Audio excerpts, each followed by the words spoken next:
The Black Cabinet, one of the first black think tanks, emerged in 1933 from a bold initiative by Harold Ickes, Franklin Delano Roosevelt's Secretary of the Interior, who began recruiting black professionals into federal positions just as black Americans were shifting their historic loyalty from the Republicans to the Democratic Party. From its humble beginnings in Mary McLeod Bethune's dining room, where 27 men and 3 women first gathered, this informal advisory group grew into a powerful force of more than 100 members.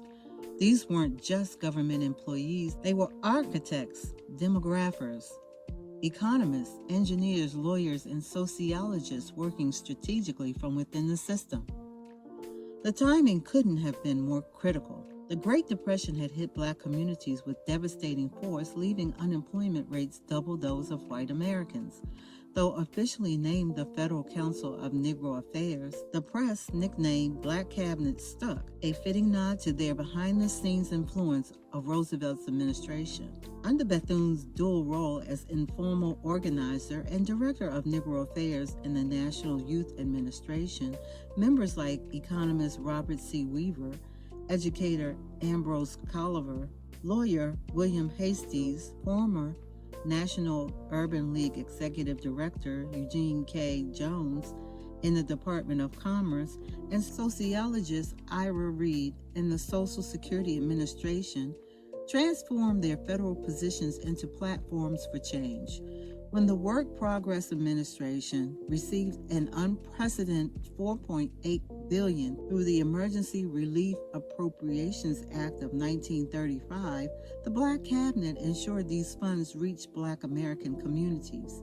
They challenged discriminatory hiring practices, secured support for historically black colleges, and created job training programs that opened new opportunities for black youth.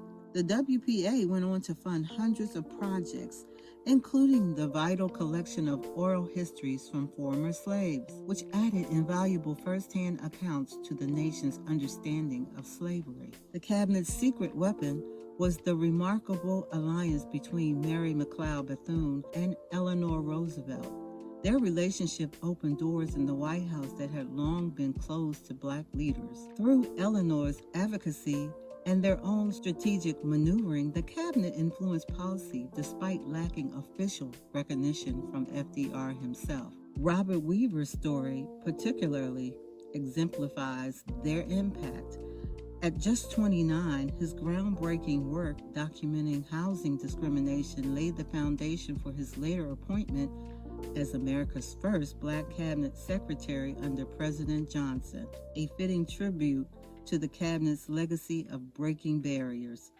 Yet the cabinet's work required delicate balance, with FDR prioritizing economic recovery over civil rights to appease powerful Southern Democrats. They had to find creative ways to advance racial equality and equity without directly challenging the president's agenda.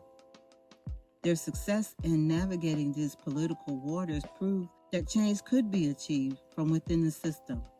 The Black Cabinet's legacy extends far beyond the Roosevelt years. They didn't just establish a precedent for Black American representation in federal government, they created a blueprint for how to transform the system from inside out.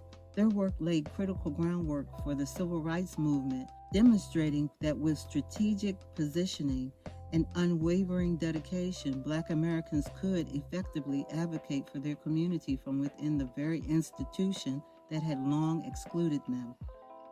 This pioneering group showed that sometimes the most powerful changes don't come from the most visible positions, but from those willing to work diligently behind the scenes for a greater cause.